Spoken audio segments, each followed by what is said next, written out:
بسم اللہ الرحمن الرحیم۔ السلام علیکم، کیا حال ہے دوستوں؟ امید کرتے ہیں ٹھیک ہوں گے۔ آپ انسان ہیں یا جن؟ مشہور صحابی حضرت سیدنا ابو درداء رضی اللہ تعالیٰ عنہ کی کنیز نے ایک دن عرض کیا، حضور سچ بتائیں آپ انسان ہیں یا جن؟ فرمایا الحمدللہ میں انسان ہی ہوں۔ کہنے لگی مجھے تو انسان نہیں لگتے۔ آپ نے پوچھا کیوں، کیا ہوا؟ میں آپ کو 40 دن سے لگاتار زہر کھلا رہی ہوں مگر آپ کا بال تک بانکا نہیں ہوا۔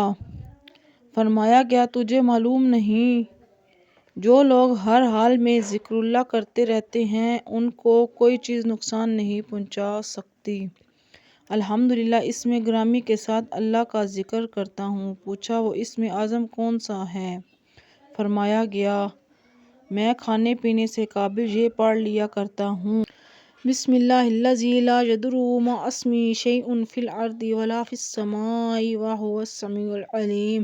ترجمہ یعنی اللہ کے نام سے شروع کرتا ہوں جس کے نام کی برکت سے زمین و آسمان کی کوئی چیز نقصان نہیں پہنچا سکتی، وہ سننے والا ہے، وہ جاننے والا ہے۔ بے شک اس کے بعد آپ رضی اللہ تعالیٰ عنہ نے استغفار فرمایا کہ تو نے کس وجہ سے مجھے زہر دیا تھا؟ عرض کی مجھے آپ سے بغض تھا جس کی وجہ سے میں نے آپ کو لگاتار 40 دن تک زہر دیتی رہی۔ یہ جواب سنتے ہی آپ رضی اللہ تعالیٰ عنہ نے فرمایا لوجہ اللہ یعنی اللہ کے لیے آزاد ہے، اور تو نے میرے ساتھ جو کچھ کیا اور وہ بھی میں نے تجھے معاف کیا۔ اللہ کی ان پر رحمت ہو، ان کے صدقے ہماری مغفرت ہو۔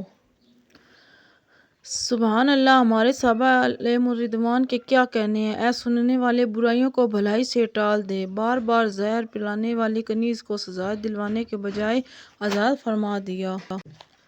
دوستوں میں آپ کو وضاحت بھی کر دوں، اس سے ہمیں یہ سبق حاصل ہوتا ہے کہ ہمیں کھانے سے پہلے بسم اللہ الرحمن الرحیم پڑھ لینی چاہیے اور ساتھ میں یہ دعا بھی پڑھ لینی چاہیے، زہر کا نہ اثر ہو، جو ویڈیو میں لکھی ہوئی میں نے بتائی ہے۔ بسم اللہ الذی لا یضر مع اسمہ شیء فی السماء وہو السمیع العلیم۔ دوستوں میری اگر ویڈیو اچھی لگے لائک شیئر اور سبسکرائب کریں، اگر اچھی نہ لگے تو سکپ کر کے جا سکتے ہیں۔ شکریہ، اللہ حافظ۔